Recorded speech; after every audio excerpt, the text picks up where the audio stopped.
എന്താണ് സപ്ലൈ? ആരാ പറയുന്നേ? കീർത്തി, എന്താണ് സപ്ലൈ?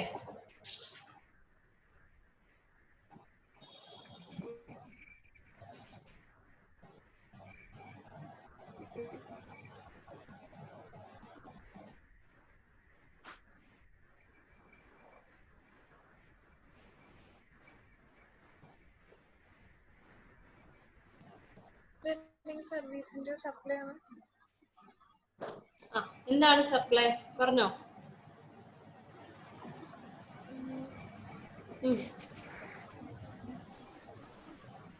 ഒരു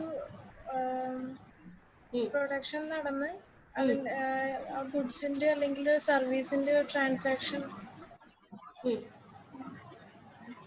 സപ്ലൈ. അതാണോ? അത് മാത്രമാണോ സപ്ലൈ? പിന്നെ മോണിറ്ററി ട്രാൻസാക്ഷൻസ് നടന്നിട്ടുണ്ടെങ്കിലും സപ്ലൈ ആണ്. വരുണ, എന്താ സപ്ലൈ?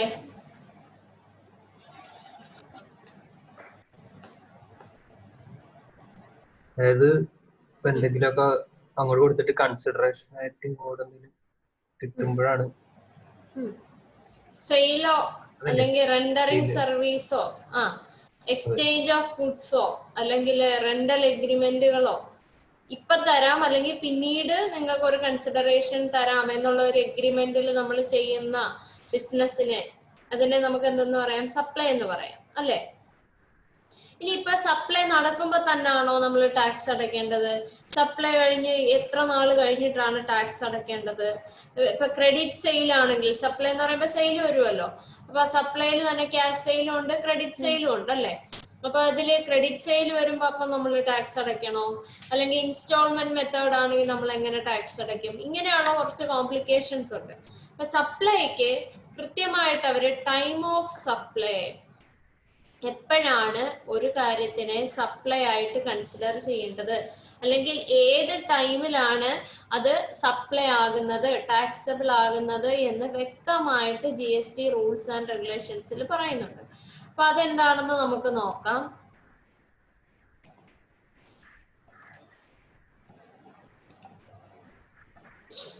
കാണാൻ പറ്റുന്നുണ്ടല്ലോ?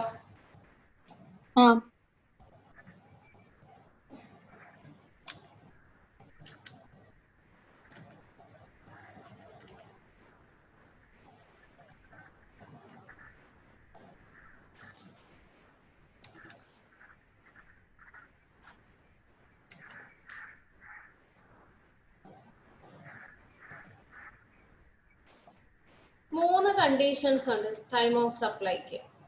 ഗുഡ്സിന്റെ കേസ് ആണ് പറയുന്നത്, സർവീസിന്റെ കേസ് വരെ, ഗുഡ്സിന്റെ കേസ് വരെ. Time of supply of goods consider ചെയ്യുന്നതിന് 3 കണ്ടീഷൻസ് ഉണ്ട്. ആ 3 കണ്ടീഷൻ വെച്ച് നോക്കുമ്പോൾ 3 ഡേറ്റുകൾ നമുക്ക് കിട്ടും. ആ 3 ഡേറ്റുകളിൽ ഏത് ഡേറ്റ് ആണോ എയർലിയസ്റ്റ് വരുന്നത്, ആ എയർലിയസ്റ്റ് ഡേറ്റ് ആയിരിക്കും നമ്മൾ ടാക്സബിൾ ഡേറ്റ് ആയിട്ട് എടുക്കുന്നത്, അല്ലെങ്കിൽ ടൈം ഓഫ് സപ്ലൈ ആയിട്ട് നമ്മൾ കൺസിഡർ ചെയ്യുന്നത്. ക്ലിയർ ആവുന്നുണ്ടോ? അപ്പൊ ആ 3 കണ്ടീഷനിൽ first one, date of issue of invoice. നമ്മൾ ഒരു ഗുഡ്സോ ഇപ്പൊ ഇത് പറയുന്ന ഗുഡ്സിന്റെ കേസ് ആണ്. സോ ഒരു ഗുഡ്സ് സെയിൽ ചെയ്യുന്ന ഡേറ്റ് അല്ല, date of issue of invoice. അതായത് ചിലപ്പോൾ നമ്മൾ ബിസിനസ് അക്കൗണ്ടിങ് പഠിച്ചിട്ടുണ്ടല്ലേ, അതായത് പർച്ചേസ് ഓർഡർ കിട്ടി, ഓർഡറിനനുസരിച്ചിട്ടുള്ള സാധനങ്ങൾ അയച്ചു കൊടുക്കുമ്പോൾ നമ്മൾ അതിനൊപ്പം ചെല്ലാന്ന് പറയുന്ന ഒരു ബില്ല് വെക്കും. ഗുഡ്സ് ഗോഡൌണിലെത്തി, എല്ലാം കഴിഞ്ഞ് ചിലപ്പോൾ 1 വീക്ക് കഴിഞ്ഞോ 2 ഡേയ്സ് കഴിഞ്ഞിട്ടായിരിക്കും ഇൻവോയ്സ് അയച്ചു കൊടുക്കുന്നത് ചിലപ്പോൾ, അല്ലെ? അപ്പൊ ഗുഡ്സ് 2 ദിവസം മുന്നേ കൊടുത്തിട്ടുണ്ടാവും, പക്ഷെ അതിന്റെ ഇൻവോയ്സ് ഇഷ്യൂ ചെയ്ത ഡേറ്റ്, ഫസ്റ്റ് കണ്ടീഷൻ അതാണ്. Date of issue of invoice, അതിന്റെ ബില്ല്, ഡീറ്റെയിൽഡ് ബില്ല് ഇഷ്യൂ ചെയ്ത date, first condition. Second one എന്ന് പറയുന്നത് the last date on which he is required to issue the invoice. Invoice അയക്കേണ്ട ഏറ്റവും അവസാനത്തെ date. Goods ഒക്കെ അയച്ചു കൊടുത്തു, ചിലപ്പം അല്ലെങ്കിൽ ഗുഡ്സ് അയച്ചു കൊടുക്കുന്നതിന് മുന്നേ അഡ്വാൻസ് പേയ്മെന്റ് ഒക്കെ വന്നതാണെങ്കിൽ ഗുഡ്സ് അയച്ചു കൊടുത്തതിന് ശേഷം last date on which he is required to issue the invoice, ഒന്നുകിൽ ഇൻവോയിസ് അയച്ച ദിവസം അല്ലെങ്കിൽ അയാൾ ഇൻവോയ്സ് അയക്കേണ്ട ലാസ്റ്റ് ഡേറ്റ്, സെക്കൻഡ് കണ്ടീഷൻ.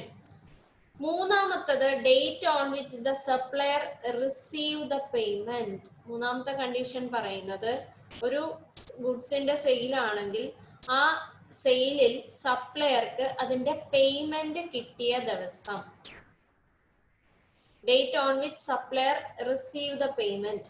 ഈ 3 ഡേറ്റുകളിൽ ഏത് ഡേറ്റ് ആണോ എയർലിയസ്റ്റ്, ഏത് ഡേറ്റ് ആണോ ഏറ്റവും ആദ്യം വരുന്നത്, ആ ഡേറ്റ് ആയിരിക്കും time of supply of goods date ആയിട്ട് കൺസിഡർ ചെയ്യുന്നത്.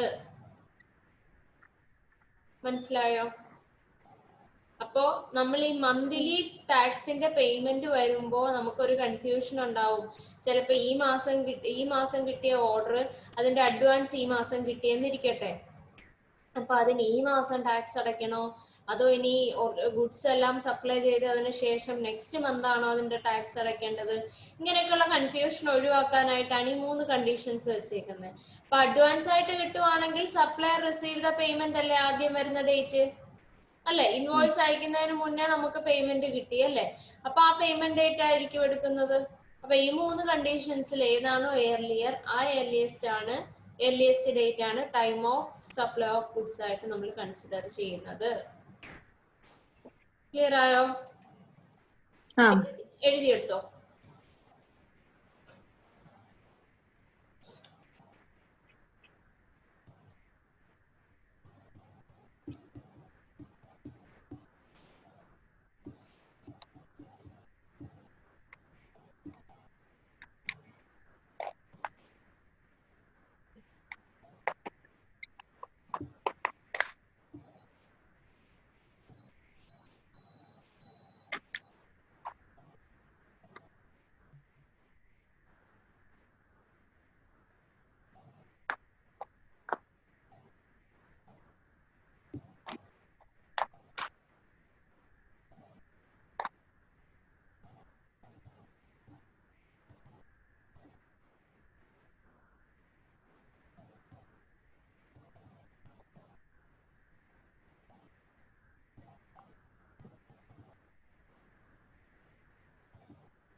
രണ്ടാമത്തെ point last date on which is required to issue the invoice. Invoice അയക്കേണ്ട ലാസ്റ്റ് ഡേറ്റ് അല്ല, 3 ഏതാണോ എയർലിയസ്റ്റ്.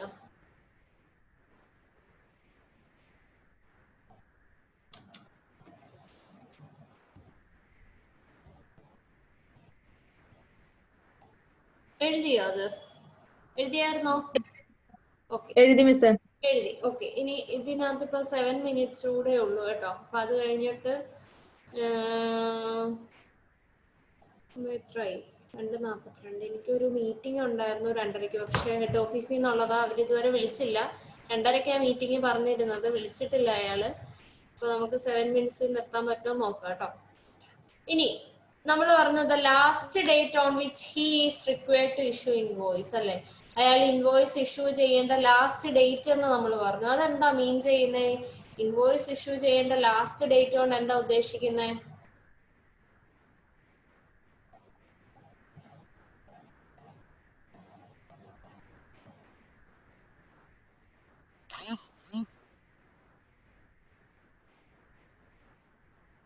എന്താ?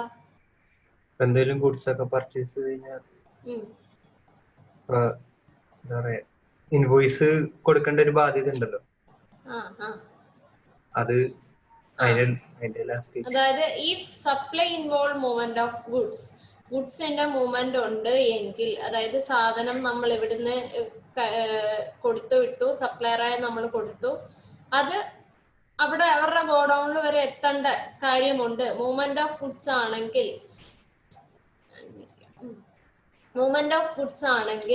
Removal of goods for the supply to the recipient. Movement of goods ഉണ്ടെങ്കിൽ നാം എപ്പോഴാണ് ടൈം ഓഫ് സപ്ലൈ എടുക്കുന്നതെന്ന് ചോദിച്ചാൽ, അല്ലെങ്കിൽ ലാസ്റ്റ് ഡേറ്റ് എന്ന് പറയുന്നത് നമ്മൾ ഇവിടുന്ന് സാധനങ്ങള് കയറ്റി വെഹിക്കിളിനകത്ത് കയറ്റി വിടുന്ന സമയമുണ്ടല്ലോ.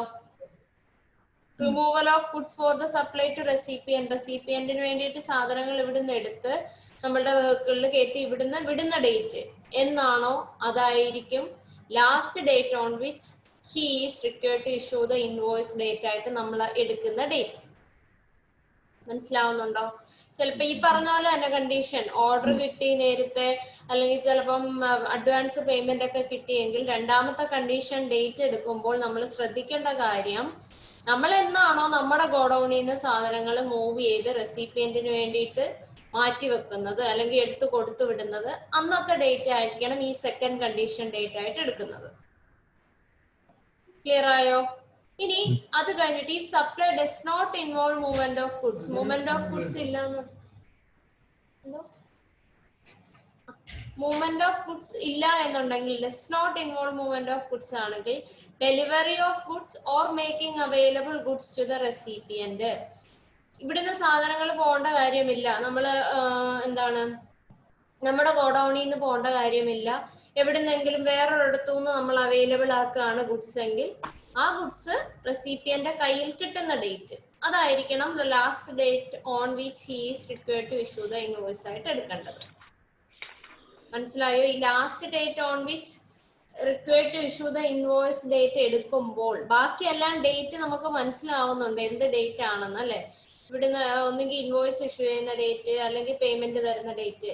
ഈ last date on which he is required to issue invoice കൊണ്ട് ഉദ്ദേശിക്കുന്നത് അയാള് ഒരു ഡെഡ് ലൈൻ ഉണ്ട് ഇൻവോയ്സ് ഇഷ്യൂ ചെയ്യേണ്ടത്. ആ deadline date movement of goods ഉള്ള കേസിലാണെങ്കിൽ സാധനങ്ങൾ ഇവിടുന്ന് ഡിസ്പാച്ച് ചെയ്യുന്ന ഡേറ്റ് ആയിരിക്കണം ആ ഡെഡ് ലൈൻ, ആ ഇൻവോയ്സ് ഇഷ്യൂ ചെയ്യേണ്ട ലാസ്റ്റ് ഡേറ്റ് ആയിട്ട്. ഇനി ഇവിടുന്ന് മൂവ്മെന്റ് ഓഫ് ഗുഡ്സ് ഒന്നും ഇല്ല എന്നുണ്ടെങ്കിൽ ആ റെസിപ്പിയന്റിന് ആ സാധനം എത്തേണ്ട ലാസ്റ്റ് ഡേറ്റ്, അല്ലെങ്കിൽ വേറൊരിടത്തു നിന്നാണ് നമ്മൾ അത് അവൈലബിൾ ആക്കുന്നതെങ്കിൽ ആ റെസിപ്പിയന്റിന് അത് കിട്ടുന്ന ഡേറ്റ്. മനസ്സിലായോ? ഈ രണ്ട് ഡേറ്റ് ആയിരിക്കണം നമ്മൾ ലാസ്റ്റ് ഡേറ്റ് ആയിട്ട്, ഡെഡ് ലൈൻ ഡേറ്റ് ആയിട്ട് എടുക്കേണ്ടത്. ഇൻവോയ്സ് ഇഷ്യൂ ചെയ്യേണ്ട ഏറ്റവും ലാസ്റ്റ് ഡേറ്റ് ആയിട്ട് എടുക്കേണ്ട ഡേറ്റുകൾ ഇത് രണ്ടും ആയിരിക്കും. മനസ്സിലായോ? അപ്പൊ ഇതിനു മുന്നേ നിങ്ങളോട് ഞാൻ ഈ പോയിന്റ് പറഞ്ഞപ്പോൾ നിങ്ങൾക്ക് മനസ്സിലായി ലാസ്റ്റ് ഡേറ്റ് ഓഫ് ഇൻവോയ്സ് എന്നാണ് എടുക്കേണ്ടതെന്ന് നിങ്ങൾക്ക് അറിയത്തില്ലല്ലോ, മനസ്സിലായില്ലല്ലോ. ആ ലാസ്റ്റ് ഡേറ്റ്, ആ ഡെഡ് ലൈൻ ഡേറ്റ് എടുക്കേണ്ടത് ഇങ്ങനെയാണ്. മൂവ്മെന്റ് ഓഫ് ഗുഡ്സ് ഉണ്ടെങ്കിൽ നമ്മുടെ ഗോഡൌണിൽ നിന്ന് അത് കൊടുത്തു വിടുന്ന സമയം, മൂവ്മെന്റ് ഓഫ് ഗുഡ്സ് ഇല്ലെങ്കിൽ വേറെ എവിടെന്നെങ്കിലും ആണ് നമ്മൾ അത് അവൈലബിൾ ആക്കുന്നതെങ്കിൽ ആ റെസിപ്പിയന്റിന് അത് കിട്ടുന്ന date, making available goods to the recipient, ആ ഡേറ്റ് ആയിരിക്കും നമ്മൾ last date of issue of invoice ആയിട്ട് എടുക്കുന്നത്. ക്ലിയർ ആയല്ലോ? ഈ പോയിന്റ് കൂടെ എഴുതി വെച്ചോ. 3 മിനിറ്റ് കൂടെ ഉള്ളൂ, സ്പീഡപ്പ് ആക്കിക്കോ. മനസ്സിലായോ ജാസേ? അപ്പോൾ ആർക്കെങ്കിലും മനസ്സിലാവാതുണ്ടെങ്കിൽ ഒന്നുകൂടെ പറയാം, കുഴപ്പമില്ല.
കഴിഞ്ഞോ? എല്ലാവരും കഴിഞ്ഞോ? രാഹുൽ എന്ന് എത്തിയിട്ടില്ല. ജിതിൻ എവിടെയാണ്? ഈ 2-3 ദിവസത്തെ ക്ലാസ്സിലൊക്കെ എവിടെ ആയിരുന്നു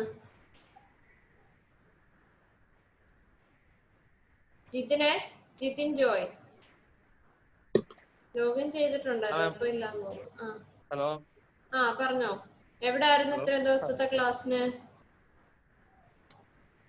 അത് ഞാൻ അത് വിട്ടുപോയ കേസ് ക്ലാസ്സിന് വരും. ആ പിന്നെ കുറച്ച് പരിപാടി. അത്ര തിരക്കുള്ള മനുഷ്യനാ.